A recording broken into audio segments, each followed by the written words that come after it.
Hello दोस्तों, I am back with another video. तो इस चैप्टर में हम समरी करने वाले हैं चैप्टर 8 का, जिसका नाम है वर्किंग विथ योर बिलीव्स। तो हमने लास्ट चैप्टर 1 to 7 तक ऑलरेडी समरी कर रखा है। जो लोग नहीं देखें प्लीज़ जाके बाकी वीडियोस को देख लीजिए ताकि चीज़ें आप लोग को ज़्यादा अच्छी समझ आए।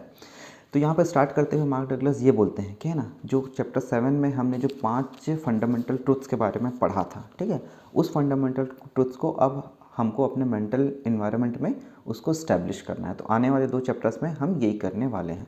तो यहाँ एक रिक्वेस्ट है यार कि जो लोग चैप्टर 7 को नहीं देखे हैं, उसके जो लास्ट सब पार्ट था वहाँ पर ये 5 फंडामेंटल ट्रुथ्स को मैंने बताया था, तो जाइए और उस चीज़ को देखिए। और जो लोग 1 to 7 नहीं देखें प्लीज़ जाकर देखिए, क्योंकि आप पूरा सीरीज़ नहीं देखेंगे तो आपको चीज़ें समझ नहीं आएंगी, ठीक है। जो भी लास्ट वीडियो मैंने देखे थे चैप्टर 7, जिसको भी वो 5 फंडामेंटल ट्रुथ्स याद है प्लीज़ कमेंट करके बताइए, जिससे पता चलेगा कि आप लोग सच में वीडियो को बहुत अच्छे से देखते हैं। तो जो फर्स्ट पार्ट है वो है डिफाइनिंग द प्रॉब्लम्स। यहाँ पर मार्क डगलस एक्चुअल प्रॉब्लम को डिफाइन करते हुए ये बता रहे हैं कि मार्केट क्या है, ठीक है। जो मोस्ट फंडामेंटल यूनिट अगर मार्केट को समझाएं तो वो है सिमिलरली एक कैंडल्स है। कैंडल्स जो कि अप जा रही है, नीचे जा रही है, कैंडल्स का फॉर्मेशन हो रहा है, या फिर अप ट्रेंड डाउन ट्रेंड जो भी हो रहा है, ये मोस्ट फंडामेंटल यूनिट है मार्केट का, ठीक है। अब जो टेक्निकल एनालिसिस होता है वो इन कैंडल्स को ही पहचानने के बाद एक पैटर्न को पहचानना होता है टेक्निकल एनालिसिस। अब ये जो पैटर्न्स को हम पहचान रहे हैं और उसके बाद कुछ आउटकम को हम प्रेडिक्ट कर रहे हैं, और जिस तरीके से हम प्रेडिक्ट करते हैं और बोलते हैं कि हाँ इस डायरेक्शन में इसका मूव करने के प्रोबेबिलिटी थोड़ा ज़्यादा है ना, उस चीज़ को हम कहते हैं सेटअप या फिर एज या फिर हमारे रूल्स।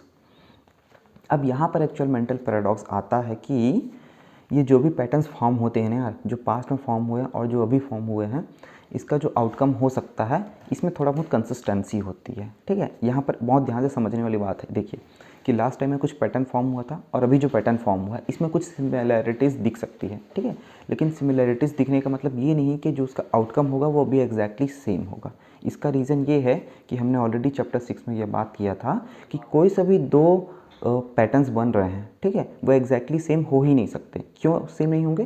क्योंकि एग्जैक्टली सेम होना है अगर उसको, और उसका आउटकम को भी एग्जैक्टली सेम होना है, तो सेम अमाउंट ऑफ ट्रेडर्स जो कि उस टाइम प्रेजेंट थे उनको भी अभी प्रेजेंट होना पड़ेगा और एक जैसे ही सोचना पड़ेगा। तो इस बात को बहुत आसानी से और अच्छे से समझना है कि 2 पैटर्न्स एक जैसे दिख जरूर सकते हैं, ये कंसिस्टेंसी है मार्केट की, लेकिन वो एग्जैक्टली सेम नहीं हो सकते। हर पैटर्न अपने आप में यूनिक है और उसका आउटकम भी अपने आप में यूनिक है। अब हम एज किसको बोल रहे हैं? एज को हम बोल रहे हैं कि ऐसा सिस्टम जो कि आइडेंटिफाई करता है इस पैटर्न्स को, एक प्रोबेबिलिटी बताता है कि ये होने के चांसेस ज़्यादा है। अब ये जो एज होते हैं, ये जो पैटर्न्स फॉर्म होते हैं वो हर टाइम फ्रेम में फॉर्म होते हैं। इसका मतलब क्या है? हमारे पास एक अनलिमिटेड अपॉर्चुनिटीज़ है ना, जो कि मार्केट हमको प्रोवाइड कर रही है इस पैटर्न्स के फॉर्म में। लेकिन वो क्या वो चीज़ है जिसकी वजह से हम इस अपॉर्चुनिटीज़ को ग्रैब नहीं कर पा रहे हैं? वो है हमारा डर। अब ये डर कहाँ से आ रहा है? ये जो डर है वो हमको मार्केट नहीं दे रही है, बल्कि ये हमारा मेंटल फ्रेमवर्क ही ऐसा है, ठीक है। हमारा जो मेंटल फ्रेमवर्क या फिर माइंडसेट ही है कि जो भी मार्केट इंफॉर्मेशन हमको दे रही है उसको हम इंटरप्रेट कैसे करते हैं, उसके कारण ही ये जो डर है वो हमारे अंदर पैदा होता है, ठीक है। मान लीजिए किसी पैटर्न को आपने देखा और आप उसको समझ रहे हैं कि हाँ अब मेरे को इसका आउटकम पता है, फ्रॉम द पास्ट एक्सपीरियंस आप बोल रहे हैं कि हाँ मेरे को इसका आउटकम पता है। जब आपके अंदर कुछ ऐसी बिलीफ आ गई कि हाँ मुझे पता है ये होने वाला है, और आप उसको कर लिए और आपके एक्सपेक्टेशंस के अगेंस्ट कुछ चीज़ हो रही है, तो आपके अंदर जो पेन अवॉइडेंस मैकेनिज्म है वो एक्टिवेट हो जाएगा, ठीक है। और ये पेन अवॉइडेंस मैकेनिज्म एक्टिवेट होने के कारण ही ऐसा होगा कि आप चीज़ें देख नहीं पाएंगे और आपको कुछ ना कुछ फियर होने लगेगा, आपको डर होने लगेगा। तो यही वो कारण है कि आपके अंदर डर पैदा होता है, कुछ इसी प्रकार से। हमको इस बात को अपने दिमाग में फिक्स करके रख लेना है कि हम फ्यूचर मोमेंट को एक्सपेक्ट करना ही नहीं हमको, क्योंकि हम उसको प्रेडिक्ट कर ही नहीं सकते, क्योंकि हर एक मोमेंट अपने आप में यूनिक है। ये हमारे स्टेट ऑफ माइंड ही है कि हमारे अंदर क्या है, एक पावर ऑफ एसोसिएशन है माइंड के अंदर, कि जिसकी वजह से हमने जो भी पास्ट में कुछ चीज़ सीखा या देखा है, उसको जब भी ये थोड़ा बहुत सिमिलैरिटीज़ दिखती है ना, फटाक से उसको एसोसिएट करके कुछ ना कुछ आउटकम हमको बता देता है। और मार्क डगलस बताते हैं कि एज अ ट्रेडर हम ये एक्सपेक्ट कर ही नहीं सकते और हम ये बोल ही नहीं सकते कि हमें पता है कि नेक्स्ट मोमेंट में क्या होने वाला है। वो कहते हैं कि जिस मोमेंट पर हम ये बोलने लगे कि हाँ मुझे ये पता है ये होने वाला है, तो वैसे वैसे हम एक्सपेंड करने लगे कि हाँ मुझे ये भी पता है ये भी होने वाला है और ये भी होने वाला है। तो ऐसे करते करते हम एक बहुत बड़े ट्रबल में फंस जाएंगे, और ऐसा हमको नहीं करना है, बल्कि हमको ये देखना है कि हाँ हमको पता चला कि ये पैटर्न सिमिलर लग रहा है, लेकिन हमको उसका आउटकम पता नहीं, हमको ये नहीं पता है कि नेक्स्ट मोमेंट में क्या होने वाला है। तो ये बता रहे मार्क डगलस कि एक ट्रेडर्स माइंडसेट करने के लिए हमको कुछ ऐसे ही बिलीफ रखना पड़ेगा। तो अब जो नेक्स्ट सब पार्ट है उसमें वो बहुत सारे टर्म्स को डिफाइन कर रहे हैं। जो फर्स्ट टर्म्स को डिफाइन कर रहे हैं और बोल रहे हैं व्हाट आर ऑब्जेक्टिव्स। ठीक है, ऑब्जेक्टिव्स क्या है? तो ऑब्जेक्टिव अगर लेमैन टर्म्स में बोलूँ तो फिर सीधा सा बात है कि प्रॉफिट करना या फिर पैसे बनाना ही सबका ऑब्जेक्टिव है मार्केट से। ठीक है, लेकिन क्या सच में यही ऑब्जेक्टिव है सब हर किसी का? अगर सच में सबका ये ऑब्जेक्टिव होता तो ये जो किताब है उसको मैं क्यों पढ़ा होता, या फिर आप लोग क्यों इस किताब के बारे में जानना चाह रहे हैं, आप लोग ये समरी वीडियो क्यों देख रहे हैं? कारण ये है, वो कहते हैं मार्क डगलस, कि मार्केट से एक सीरीज़ ऑफ विनिंग ट्रेड लेना तो आसान है ना। इसके लिए हमको किसी भी स्किल की ज़रूरत नहीं है। हो सकता है आप लक के थ्रू ही कंटिन्यूस 5-7 प्रॉफिटेबल ट्रेड्स बना लें, लेकिन एक्चुअल चीज़ क्या है कि ये जो प्रॉफिट कर रहे हैं इसको कंसिस्टेंसी के साथ प्रॉफिट्स ले पाना, या फिर जो प्रॉफिट लिए हैं आप उस प्रॉफिट को बचा के रखना लॉन्ग टर्म के लिए, है ना, उसको बचा के चलना। अगर आप बचा पाते हैं, यही हमारा ऑब्जेक्टिव है मार्केट में। और इस पैसे को बचाने के लिए या फिर कंसिस्टेंसी के साथ पैसे अर्न करने के लिए, प्रॉफिट बनाने के लिए हमको एक मेंटल फ्रेमवर्क की ज़रूरत है, एक माइंडसेट की ज़रूरत है, और उस माइंडसेट को सीखना ही हमारा एक ऑब्जेक्टिव है। अब नेक्स्ट क्वेश्चन है व्हाट आर स्किल्स। तो मार्क डगलस बता रहे हैं कि कंसिस्टेंसी जो कि एक care free state of mind के कारण आता है, वो एक प्रकार का स्किल है, या फिर ऑब्जेक्टिव स्टेट ऑफ माइंड जो कि हम अपने आप को जब मार्केट को इसे इन्फॉर्मेशन प्रोवाइड कर रहा है उसको परसीव करते हैं और अपने आप को खुद को अवेलेबल रखते हैं नाउ मोमेंट में, वो एक प्रकार का स्किल्स है। तो यही कुछ स्किल्स है मार्केट। तो फिर जो नेक्स्ट क्वेश्चन है वो है what is care free state of mind. तो मार्क डगलस बताते हैं कि care free state of mind कुछ ऐसा स्टेट ऑफ माइंड है जहाँ पर आप किसी भी प्रकार से जो मार्केट आपको इन्फॉर्मेशन दे रहा है ना, उसको लेने के लिए आपके अंदर किसी प्रकार का हेजिटेशन नहीं है, आपके अंदर किसी प्रकार की बाधाएं नहीं हैं। आप जो भी मार्केट इन्फॉर्मेशन प्रोवाइड कर रहे हैं, अपॉर्चुनिटीज़ प्रोवाइड कर रहे हैं, आप उसको क्लियरली देख पा रहे हैं। आप ऐसा कब कर पाएंगे? आप ऐसा तभी कर पाएंगे जब आप कंप्लीटली रिस्क को समझते हैं, जब आप कंप्लीटली रिस्क को एक्सेप्ट करते हैं। जब आप कंप्लीटली रिस्क को एक्सेप्ट कर लेंगे तो अब आप कुछ ऐसे मेंटल फ्रेमवर्क में होंगे कि आप जो भी मार्केट इन्फॉर्मेशन प्रोवाइड कर रहे हैं उसको आप इजीली देख पाएंगे और उसको परसीव कर पाएंगे। तो इसी स्टेट ऑफ माइंड को बोलते हैं care free state of mind. Next question बोल रहे हैं व्हाट इज़ ऑब्जेक्टिविटी। तो इसको भी मार्क डगलस एक प्रकार से स्टेट ऑफ माइंड बता रहे हैं जहाँ पर हमारा जो माइंड है वो कम्प्लीटली ओपन है, मार्केट जो भी इंफॉर्मेशन दे रहा है उसको परसीव करने के लिए। हमारा माइंड किसी भी प्रकार से ब्लॉक्ड नहीं है। जब ब्लॉक नहीं, ये कैसे होगा? जैसे कि हमने लास्ट चैप्टर में पढ़ा था कि जब भी हमने कुछ एक्सपेक्टेशंस रखा है, वो एक्सपेक्टेशंस अगर फुलफिल नहीं होती तो हमारे अंदर क्या है, पेन अवॉइडेंस मैकेनिज्म है, वो एक्टिवेट हो जाता है सबकॉन्शियसली। अब जब वो एक्टिवेट होता है तो वो हमारे माइंड को ब्लॉक कर लेता है और हम इंफॉर्मेशंस को देख नहीं पाते हैं। तो वही होता है ऑब्जेक्टिविटी। जो ऑब्जेक्टिव स्टेट ऑफ माइंड में जब हम होते हैं तो हम ईजिली इंफॉर्मेशन को परसीव कर पाते हैं और हमारा जो माइंड होता है वो सबकॉन्शियसली ब्लॉक्ड नहीं होता है। अब जो नेक्स्ट क्वेश्चन लिखा हुआ है वो है what does it mean to make yourself available. तो इसमें मार्क डगलस बताते हैं making yourself available means कि आप जब भी मार्केट को अपॉर्चुनिटी प्रोवाइड कर रहा है आप उस मोमेंट पे प्रेजेंट हैं, है ना। इस टाइम पर आपका कुछ ऐसा पर्सपेक्टिव नहीं है कि आप मार्केट को कुछ प्रूफ करना चाह रहे हैं, या फिर मार्केट से आप कुछ बदला लेना चाह रहे हैं, मार्केट से अपना खोया हुआ पैसा वापस लेना चाह रहे हैं, या फिर मार्केट को ये प्रूफ कर रहे हैं कि हाँ मैं जीत के दिखा सकता हूँ। आप कुछ ऐसे मेंटल स्टेट ऑफ माइंड में नहीं है, बस आप ऐसे मेंटल फ्रेमवर्क में हैं कि आप मार्केट का इंतजार कर रहे हैं। जब भी मार्केट अपने आप को अनफोल्ड करेगा, वो अपॉर्चुनिटीज़ आपके सामने प्रोवाइड करेगा, हम रेडी हैं उसको ग्रैब करने के लिए। इस ऐसे मेंटल फ्रेमवर्क या स्टेट ऑफ माइंड को बोलते हैं कि मेकिंग योर सेल्फ अवेलेबल। अब जो नेक्स्ट क्वेश्चन लिखा हुआ है वो है what is a now moment. ठीक है, तो इसमें मार्क डगलस बता रहे हैं कि नाउ मोमेंट वो है कि आपका अपने पास्ट एक्सपीरियंस के साथ without any kind of association, ठीक है, आपका पास्ट एक्सपीरियंस के रिजल्ट के बेसिस पे आप कुछ चीज़ प्रेडिक्ट नहीं कर रहे हैं। यहाँ पर आप बस जो मार्केट अभी करेंटली इंफॉर्मेशन दे रहा है उसके हिसाब से ही आप अपना एक्शंस ले रहे हैं। इसको बोलते हैं नाउ मोमेंट में प्रेजेंट होना। तो आई होप यहाँ तक आपको जो बेसिक डेफिनेशंस थी, कुछ क्वेश्चंस थे, वो समझ आ गए होंगे। अब जो नेक्स्ट पार्ट है वो है कि जो हमने 5 फंडामेंटल ट्रुथ्स पढ़े थे जो कि लास्ट चैप्टर में, लास्ट सब पार्ट में, उसको डिफाइन करने वाले हैं इस चैप्टर में। तो फिर जो फर्स्ट पार्ट है वो है एनीथिंग कैन हैपन। ठीक, तो हमको इस बात को समझना पड़ेगा कि मार्केट में किसी भी मोमेंट पे कुछ भी हो सकता है, क्योंकि हर मोमेंट क्या है, अपने आप में यूनिक है। हम इस चीज़ को समझते हैं जैसे कि हमने चैप्टर 6 में ये चीज़ को समझा था कि आप जो सोच रहे हैं, है ना, आपने कुछ पैटर्न्स को देखा है और आप कुछ ऐसे आउटकम को प्रेडिक्ट किए हैं, ठीक है, लेकिन आप उसमें श्योर नहीं हो सकते। क्यों श्योर नहीं हो सकते? लास्ट चैप्टर में हमने सीखा था कि एक ट्रेडर ही काफ़ी है आप जो सोच रहे हैं उसके अगेंस्ट में आपके ट्रेड को ले जाने के लिए। इसको आपके दिमाग में आपको घुसा के रखना है, इस फंडामेंटल ट्रुथ को हमेशा याद रखना है कि एनीथिंग कैन हैपन, क्योंकि हर एक मोमेंट, हर एक सिचुएशन मार्केट में यूनिक है, ठीक है, और हर एक आउटकम क्या है, अनसर्टेन है। जो तो सेकंड फंडामेंटल ट्रूथ था वो ये है कि you don't need to know what is going to happen next to make money. ठीक है, अब बोलोगे क्यों क्यों हमको जानने की ज़रूरत नहीं है कि नेक्स्ट मोमेंट में क्या होगा पैसे बनाने के लिए, हमको तो जानना पड़ेगा ना यार। तो इसी चीज़ का आंसर देते हुए मार्क डगलस ये बता रहे हैं कि नहीं, आपको हर एक मोमेंट में क्या हो रहा है उसको जानने की कतई ज़रूरत नहीं है, क्योंकि क्या बोला उन्होंने, हर एक आउटकम क्या है, अनसर्टेन है और रैंडम है।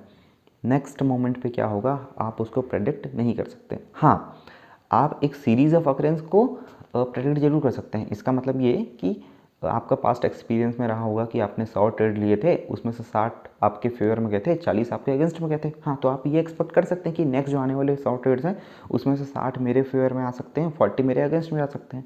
लेकिन आप उनका सीक्वेंस प्रेडिक्ट नहीं कर सकते। आप ये नहीं बोल सकते कि 5वें नंबर में जो ट्रेड लूँगा वो मेरा करेक्ट होगा, 6th टाइम जो लूँगा वो मेरा रॉन्ग हो। आप ये चीज़ को एक्सपेक्ट नहीं कर सकते। इसलिए कह रहे हैं कि ट्रेडिंग जो है वो नंबर्स गेम है, वो प्रोबेबिलिटी का गेम है। इसलिए हर एक ट्रेड का रिजल्ट हमको एक्सपेक्ट करने की ज़रूरत नहीं है, हमको एक्सपेक्टेशंस नहीं रखना है, क्योंकि हमने ऑलरेडी 7 चैप्टर में जाना था कि हमारा एक्सपेक्टेशन जब फुलफ़िल नहीं होता है ना, तो हमको जो पीड़ा होती है वो बहुत ही ख़तरनाक होती है। वो कह रहे हैं कि मार्केट का इन्फॉर्मेशन जो भी है वो हमको थ्रेटनिंग कब लग सकता है ना, मार्केट में जो इन्फॉर्मेशन है वो हमको डरावना कब लग सकता है, जब हमने मार्केट से कुछ एक्सपेक्टेशंस रखा हुआ है और वो एक्सपेक्टेशंस के अनुरूप नहीं जा रहा है, तब हमको वो इन्फॉर्मेशन डरावना फील होता है। और अगर आप मार्केट से कुछ एक्सपेक्टेशंस रखे ही नहीं हैं, है ना, तो मार्केट किसी भी डायरेक्शन में जाए तो आपको उससे डरने वाली बात ही नहीं है।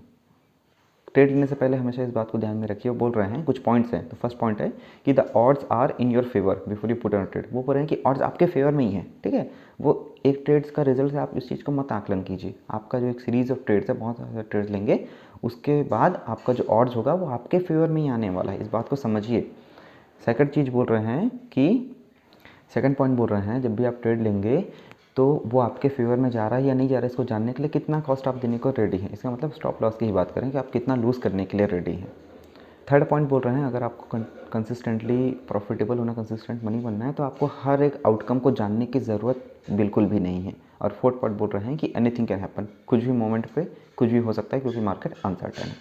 यहाँ पर मार्क डगलस एक डिफरेंट पर्सपेक्टिव हमको देने की कोशिश कर रहे हैं। वो बोल रहे हैं कि देखिए, जब भी आप कोई सा ट्रेड में लूज़ करते हैं ना, तो आपको फियरफुल या फिर नेगेटिव इमोशंस लाने की ज़रूरत ही क्या है, इसकी ज़रूरत क्या है।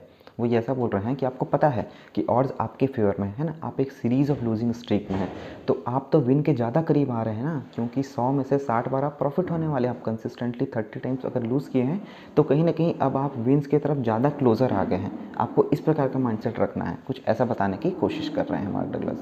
जो नेक्स्ट फंडामेंटल ट्रूथ था वो है कि there is a random distribution between wins and losses for any given set of variables that defines an edge. Same चीज़ है कि कोई सा भी आपका एज है ना, तो उसमें जो आपका विन्स एंड लॉसेस आने वाले हैं, है ना, जो भी किसी ट्रेड के आउटकम्स आने वाले हैं वो कम्प्लीटली रैंडम है। कभी भी विन्स आ सकता है, कभी भी लॉस आ सकता है।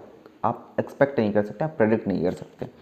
तो इसको भी एक ऐसा बताते हुए बता रहे हैं मार्क डगलस कि मान लीजिए आप कंटिन्यूसली लूजिंग स्टेट में थे, है ना, और आप ऐसा सोच लेंगे लूजिंग स्टेट खत्म होने वाला है, अब तो मैं विनिंग स्टेट में आने वाला हूँ, क्योंकि मेरा एज ये कहता है ना, और मेरे फेवर में रहेगा। और आप इस माइंडसेट के साथ कुछ ऐसा सोचने लगे कि हाँ अब तो मैं विन में आने वाला हूँ, और आप उसके लिए थोड़ा हड़बड़ी करने लग गए, या फिर आप के अंदर ऐसा इमोशन आ गया कि मैं इस अपॉर्चुनिटी को मिस कर सकता हूँ, मुझे मिस नहीं करना है, या फिर अब तो मुझे पता है ये मेरे फेवर में जाने वाला है। तो इस प्रकार का फीलिंग भी नहीं आना है आपके अंदर, ये बताना चाह रहे हैं। क्यों? क्योंकि हर एक आउटकम रैंडम है, आपको पता नहीं है नेक्स्ट मोमेंट में क्या होने वाला है। अब जो नेक्स्ट फंडामेंटल ट्रूथ है वो ये है कि an edge is nothing more than an indication of a higher probability of one thing happening over another. तो ये बता रहे हैं कि जो एज है, जो सेटअप है, वो क्या है, बस वो ये है कि आपके फेवर में किसी चीज़ होने की प्रोबेबिलिटी इस एज में, इस सेटअप में थोड़ा ज़्यादा है, बस यही चीज़ है। तो इसको समझाते हुए ये बता रहे हैं कि अगर आपको कंसिस्टेंसी चाहिए, है ना, उसका मतलब ये नहीं है कि हर एक नेक्स्ट मोमेंट में मार्केट क्या करने वाला है आप इसको बहुत सारे तरीके तराशने लगें, कि खोजने लगे कि अब ये मोमेंट में क्या होने वाला है, क्या होने वाला है, और मैंने जो ट्रेड लिया है वो सही होगा, उसके लिए मेरे को और क्या क्या करना है। ये सब करना कंसिस्टेंसी के लिए ज़रूरी नहीं है, बल्कि ज़रूरी ये है कि आपका जो भी एज है, आपका जो भी सेटअप है, उसमें जो भी रूल्स डिफाइंड है, उसमें जो भी वेरिएबल्स है, बस वो वेरिएबल आपको मार्केट में मिल रहा है या नहीं मिल रहा है, उसको ढूंढना ज़्यादा इंपॉर्टेंट है, ना कि उसके अलावा बाकी वेरिएबल्स को ढूंढना। तो मार्क डगलस यही बता रहे हैं कि आपको सिर्फ उसी वेरिएबल को ढूंढना है। अगर आप उसके अलावा और भी बहुत सारे वेरिएबल्स लेकर आते हैं और उनको ढूंढने का ट्राई करते हैं, उनको इम्प्लीमेंट करते हैं, तो आप अपने लिए ही मुसीबत बढ़ा रहे हैं। मुसीबत कुछ ऐसे बढ़ा रहे हैं कि मान लीजिए आप बहुत सारे वेरिएबल्स को इंक्लूड भी कर लेते हैं और आपका बहुत सारा रिजल्ट आ भी जाता है, ठीक है, तो आप उसको जज नहीं कर पाएंगे। आप अपने एज को, आप अपने रूल्स को ही जज नहीं कर पाएंगे कि मेरे को जो प्रॉफिट हुआ भी है वो किस वेरिएबल की वजह से हुआ है,